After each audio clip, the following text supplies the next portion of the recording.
Hello everybody and welcome to Tiger Tales The Lost Stories, a place you'll find stories and fanfictions in the first person point of view, written and read to you by your host, me, Tiger. Today we're diving into a brand new storyline and a prequel / spin-off to the Color Matrix. This is the Crown Matrix, and it's a collaboration with A Crown, the creator of the Author's Crown YouTube channel. I am voicing Jonathan when he is picking his universes he wants to explore, and A Crown is writing and narrating the worlds that Jonathan is exploring. This is the exact same format as the Color Matrix. Someone is using a form of transportational device to transport their soul into another universe to explore that universe for 8 hours. But instead of a machine, Jonathan uses a rainbow phoenix and gets their souls burnt away from their body and sent to a different universe to explore. With that being said, let's dive in. The Crown Matrix. World 1. The burning crown falls upon the crow. My name is Jonathan, and I should have died. I was a World War II pilot. My plane got hit and I crash landed on this island, and that's where I found the Rainbow Phoenix. Her name was in some form of language that I could not pronounce, so I dubbed her Phoebe. She brought me back to life, and now I work for her. She explores the concept of the multiverse. At first, I did not understand the idea at all, but Phoebe explained it to me rather well. Take one story. Have 10 people write the same story, but they all take one direction different with the story. All directions are different from each other. That is basically the concept of the multiverse. My new job is to explore the multiverse. I woke up and I climbed out of bed.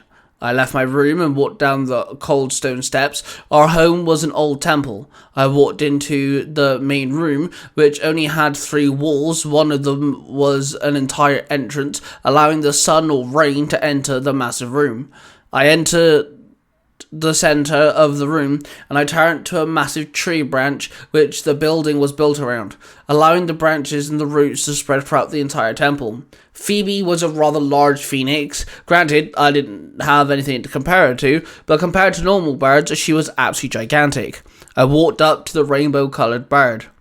"Morning, Phoebe," I said. "Good morning, Jonathan. How are you today?" Phoebe asked me. "Yeah, I'm okay," I muttered. "Shall we start today's multiversal journey?" Phoebe asked. "Yeah, sure," I nodded. Phoebe chirped a tune and I pulled out a deck of tarot cards. I knelt down before Phoebe. I held the deck of cards out and Phoebe chirped again. 3 cards flew out the deck and landed in front of me. I placed the deck down and examined the 3 cards before me, and I picked the card with the crow on it. Then I stood and held the card to my chest. Phoebe opened her wings and they ignited in rainbow light. Then the flames engulfed me. My body burnt away. My skeleton burnt away. My soul left my body as my body was turned to ash.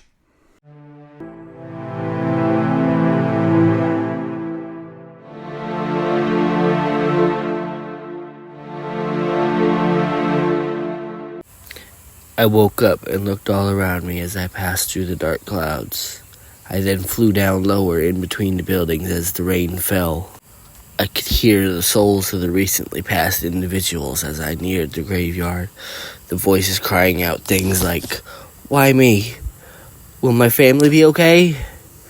I flew past various headstones and landed on one reading, "Here lies Dominic Varys, loving husband and dedicated firefighter." I tapped my beak on it as I could hear him screaming out, "Maria!" I looked over and saw the headstone next to his, reading, "Maria Varys, loving wife." I looked back down as the ground in front of the headstone began to shovel around and sink downward as a hand burst out of it, the lightning above flashing and thunder cracking alongside it. A man burst from the grave wearing a suit covered in burns. He clawed his way out and fell flat on the ground next to Maria's grave. He looked up and sobbing and yelling, "Maria, I'm so sorry." I looked down at him and cawed to get his attention. He looked up at me and startled and said, What do you want? I called again as I telepathically told him, I have awoken you to get revenge on your killers. I sent mental flashes of fire and of them being trapped inside it. He fell to the ground convulsing as the images caused him great pain. He got to his knees and swung his fist, smashing his own headstone. I flew off of it, landing beside him, cawing again. He stood up and began walking and stumbling his way through and out of the graveyard. I flew out after him and watched as he walked down the street. Someone stopped to ask him if he was okay, but he just brushed past them and kept walking. The kind citizen, a bit frightened, ran away. A few moments later, we arrived at a small, charred house surrounded by crime scene tape. Dominic stumbled into the yard, breaking his way through the fence. He fell to the ground as more images of death flashed in his mind. He screamed out in pain as I cawed and mentally told him, go inside. He fought through the pain and approached the burnt front door. He ripped the tape from it and pushed his way inside. He cried as he remembered some of the happy moments in his life, like graduating the fire academy, meeting Maria, and their wedding day. He angrily swung his way through the living room, hitting a wall. Soon he arrived at the door to his bedroom, and the flashes increased exponentially, revealing the full details of his death. As Dominic and Maria slept, they were startled by a loud... Dominic gets up and Maria says, Dom, what was that? I don't know. I'm going to see. Stay here, he said as he approached the door carefully. He opened it slowly and walked into the hallway. As he rounded the corner, he was tackled to the ground. As the images flashed through his mind, he screamed out, falling to the ground. I continued sending the images to his mind. The images changed to him and his wife as they were dragged into the living room. Around them were 5 people wearing all black and wearing masks. Dominic yelled, Why are you doing this? The man closest to him lifted Dominic slightly and stabbed him in the side. Dominic gasped and fell to the ground, bleeding, as he took the man's mask off. Dominic instantly recognized him as his lieutenant, Kelly Matthews. Kelly kicked Dominic and said, You just had to keep digging. You just couldn't let it go. Another man kicked him. Dominic said, Please, just let us go. I promise I'll drop the investigation. Too little, too late. Turn on the gas. The others go into the kitchen and pull out the stove, ripping the gas pipe from the wall. Please don't do this, Matthew says. I'm sorry. He left us no choice. He nods at the man next to Maria, who pulls a gun and shoots her. Meanwhile, in reality, Dominic screamed and slammed his fist against the ground multiple times. He screamed, Maria! He tried to get up, but Kelly kicked him in the gut and then pulled out his gun, pointing it at him. He looked down at him and said, I'm sorry, Dominic. I really am. Dominic screamed at him, You bastard! I'm gonna fucking kill you! Kelly says, No, Captain, you're not. He then fired, and it hit Dom in the throat. The present Dominic fell, clutching at his throat, as if he couldn't breathe. The last thing flashing through his mind is the men lighting the room fire as they left. I watched as Dominic screamed out a primal roar, as he seen and felt the burn of the fire that killed him. I cawed and said mentally, Do you understand what you must do? He vocally replied, Kill them all. Burn it down. I cawed again in agreement. He got up and kicked his bedroom door open. I watched him reflect for a moment, looking at the charred bed he once shared with his wife. He walked over to the closet, ripping the muddy, torn suit from his body. He then changed into a black shirt and black pants.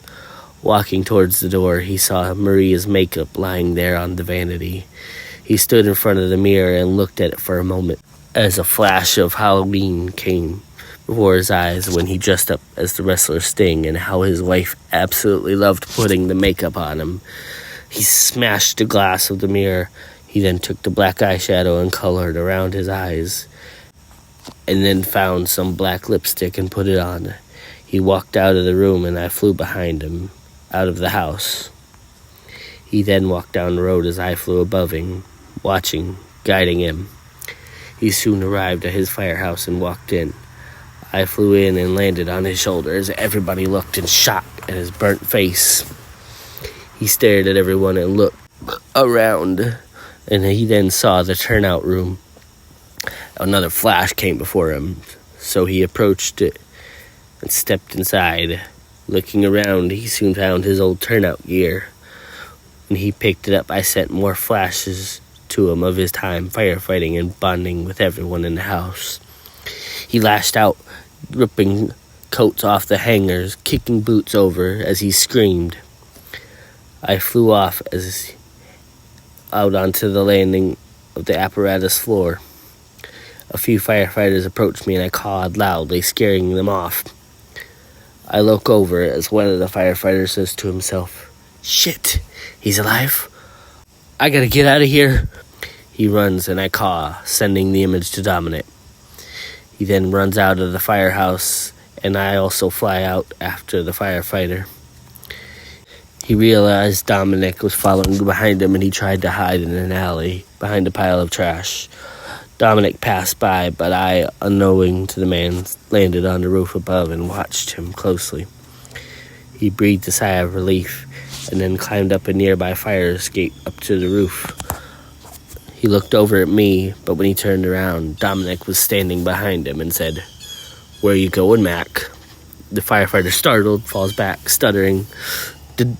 "Dom, how are you alive? We watched you burn." Dominic stepped towards him and said, "Who said I'm alive?" He picks Mac up by his shirt and asks, "Who else was in on it besides the lieutenant and you?" "I'm not saying anything. I'm loyal to my brother, unlike you," he said before spitting in Dominic's face. Dominic wiped and then took a gas can in his hand and splashed it all over Mac. He then pulled a lighter from Mac's pocket and ignited it, holding it near Mac's face.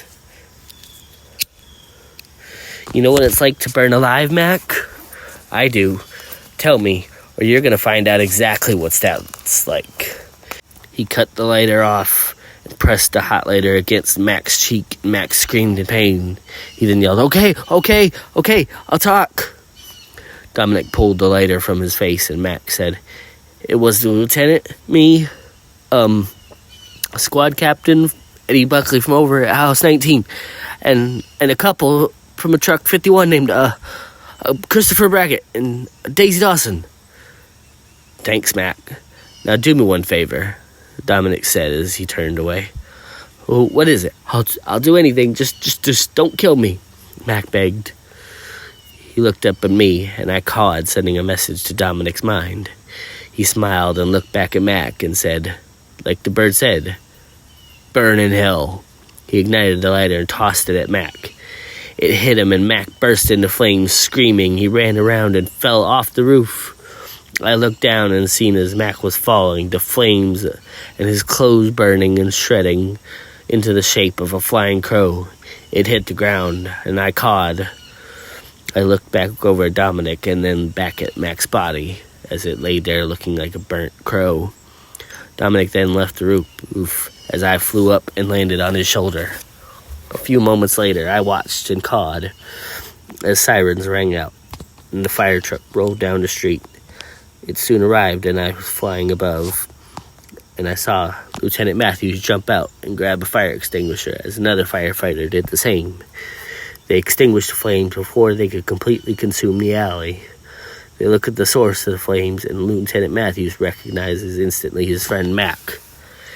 "Oh my God, Mac, what happened?" Matthew says. His fellow firefighter says, "Lieutenant, some of the other guys at the house said they saw a burnt guy looking around. They even said he took Varys' turnout coat." "What?"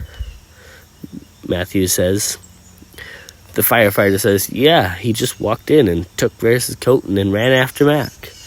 Matthews looked down at Mac and says, "I need to get back to the house and make a call." Not too long later, I watched as Dominic sat on a nearby ledge, contemplating jumping. I cawed at him, mentally saying, "We must continue." He looked back at me and said, "I don't know where they are." I called again, telling him, "Follow," and flew off into the night.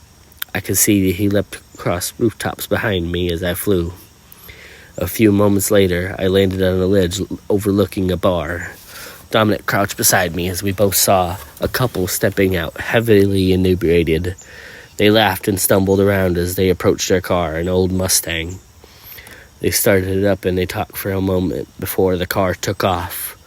I flew into the air behind it, following as they swerved and flew down the road. "Woohoo!" the driver screamed as he threw a bottle out the window. The car picked up speed, but I kept close enough. After narrowly hitting multiple cars and pedestrians along the way, the car stopped. I landed nearby where I could clearly see the couple kissing passionately. I sent the image to Dominic, who arrived shortly after.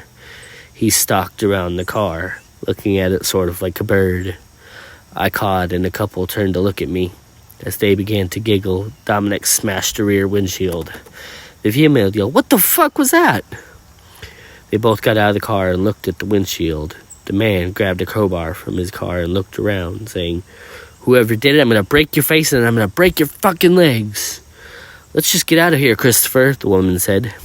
Christopher replied, "Hell no, Daisy. I've got a smackhead to beat down if he ever shows his face." I cawed, and in the next few seconds, Dominic dropped onto the roof of the car, and it caved in. Daisy fell back, startled. Christopher screamed, "Look what you did to my car, you freak! You're so..."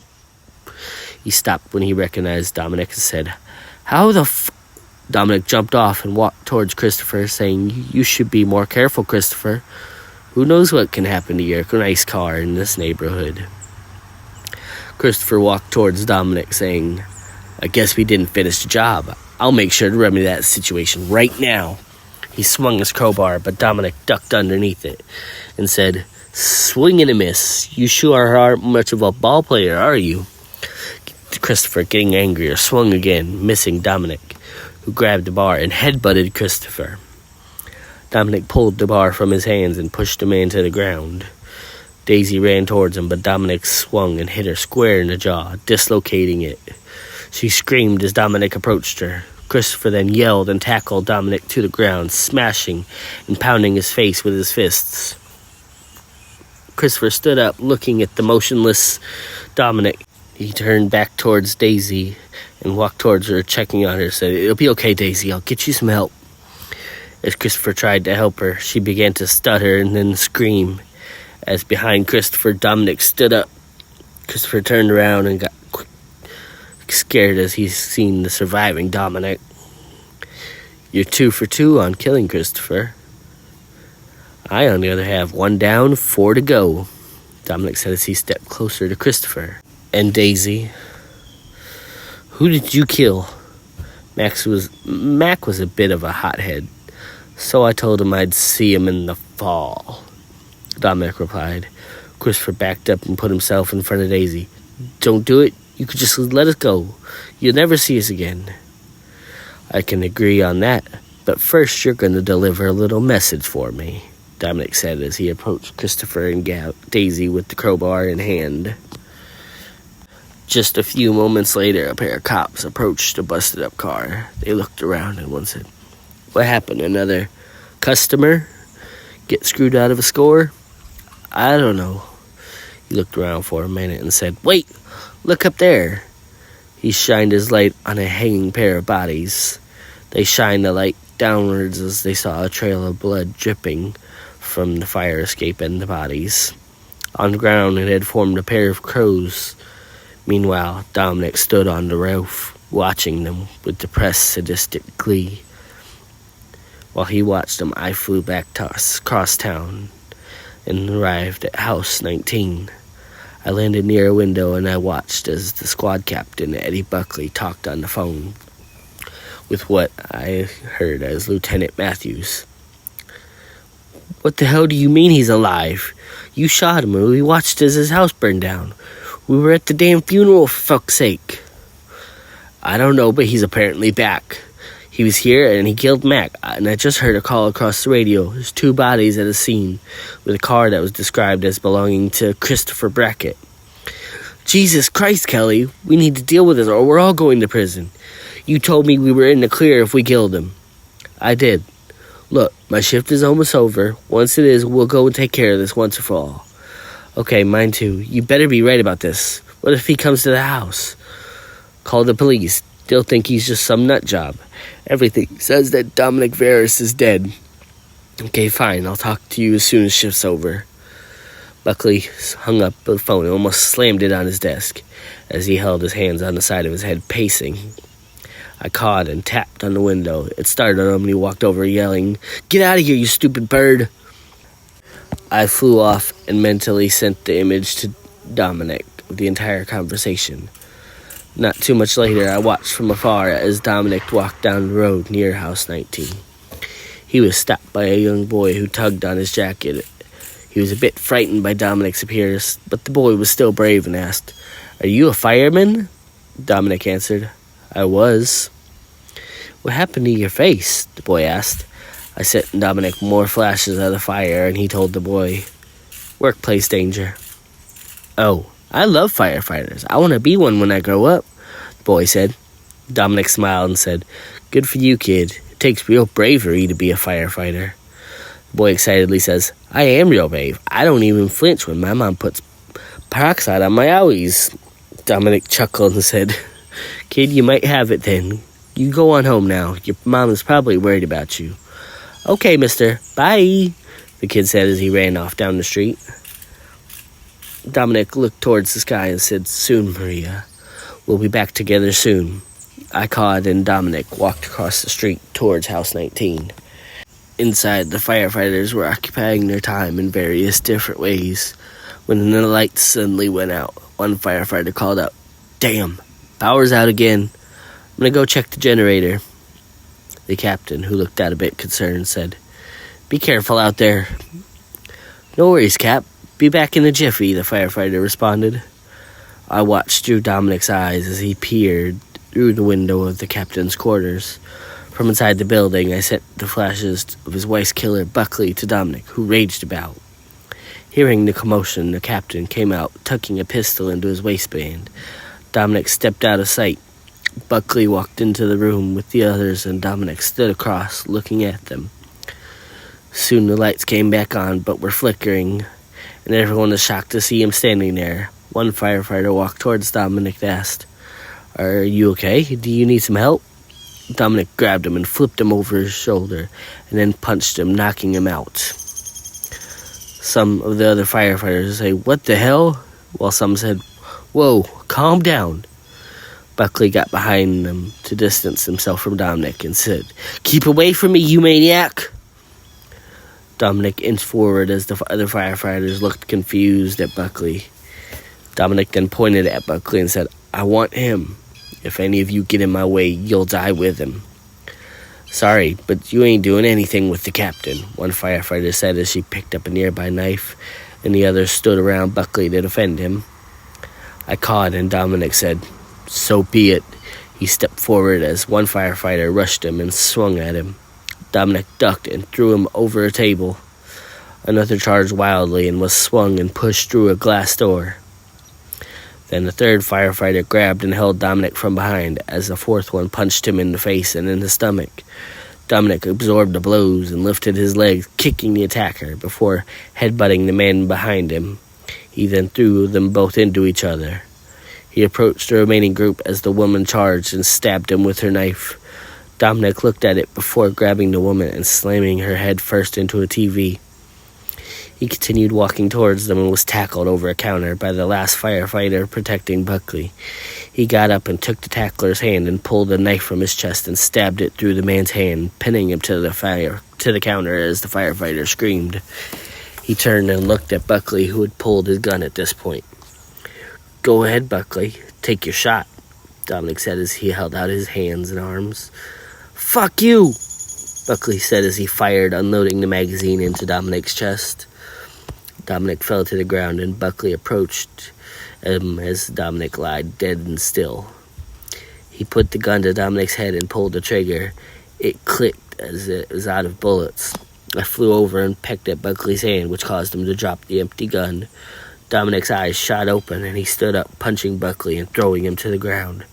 He ran over and mounted himself on Buckley's chest. He looked at him the eyes and said, "You killed her." "I don't know what you're talking about," the man said frantically. "Liar!" Dominic screamed as he punched Buckley in the face again. He looked over and picked up the gun, recognizing it as the one that killed Maria. "Look, just let me go. I'll fix this. I'll turn myself in. I'll confess. Please, I'll do whatever you want. Just don't kill me," Buckley says as he begins to cry. I caught and sent more flashes of Maria, both during life and her death. Dominic screamed, "Did you give Maria a chance?" "No.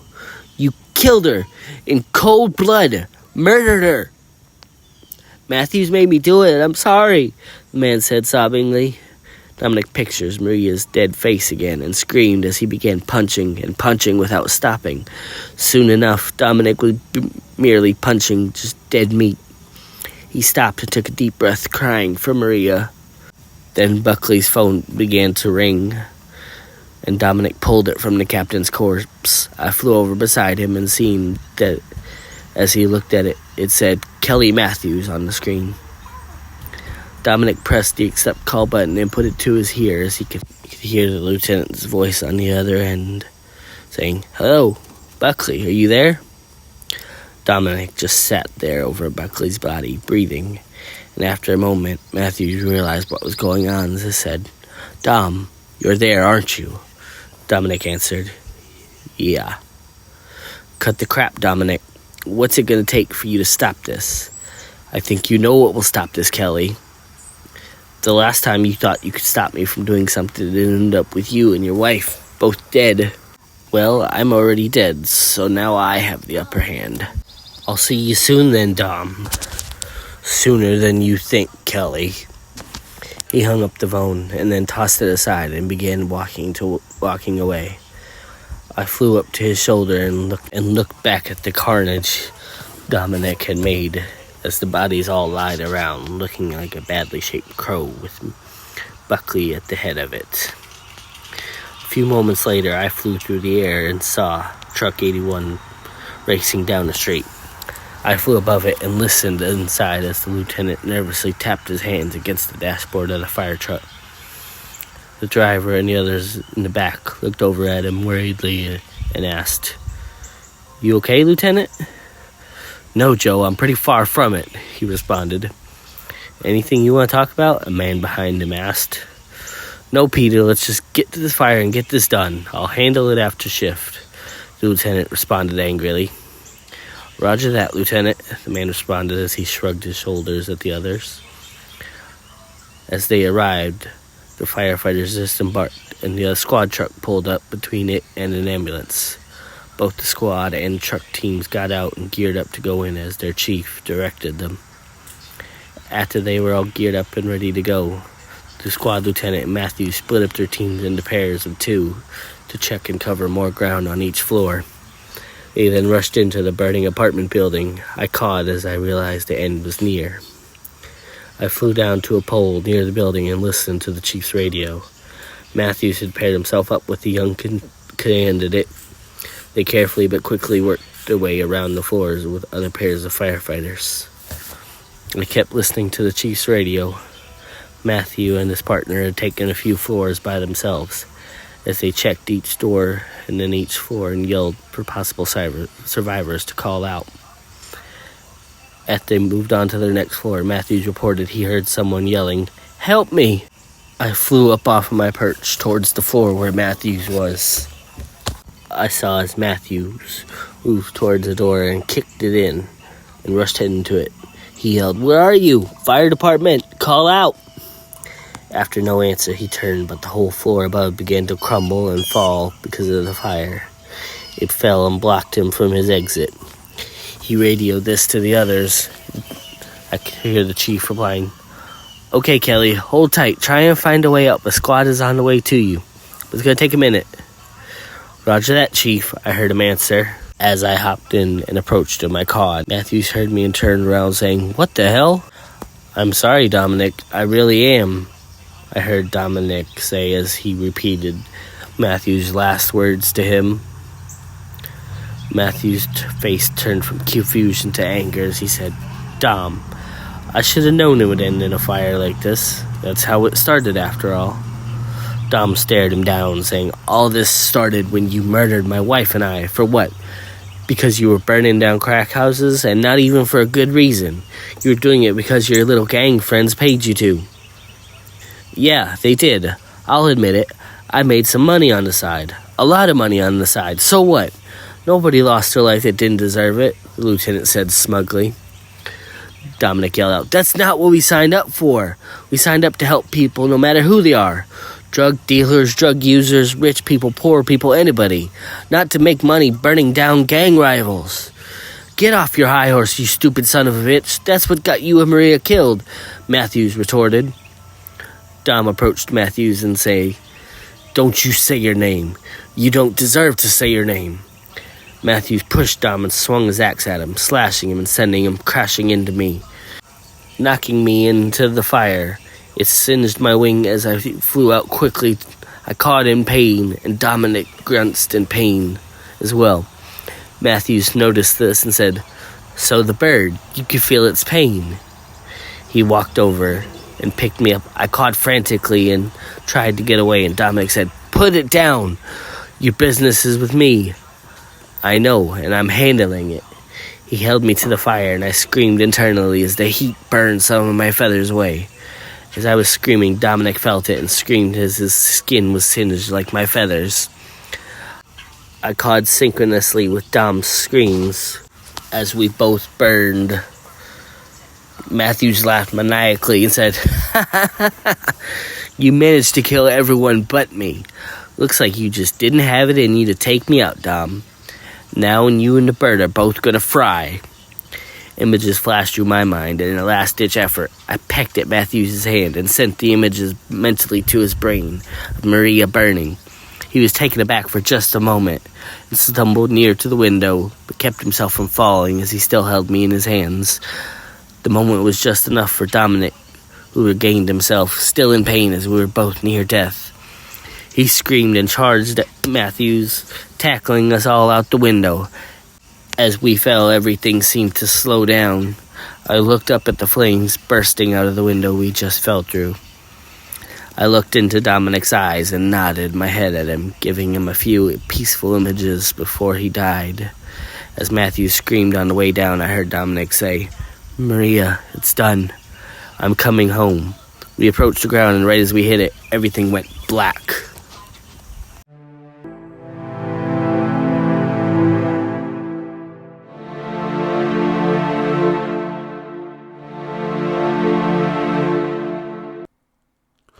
I climbed out of the ashes of my old body, reborn, and I climbed to my feet.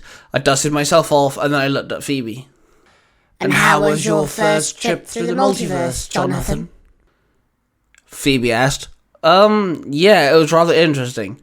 I did not know I could be animals, I told her. There are no limits to the multiverse.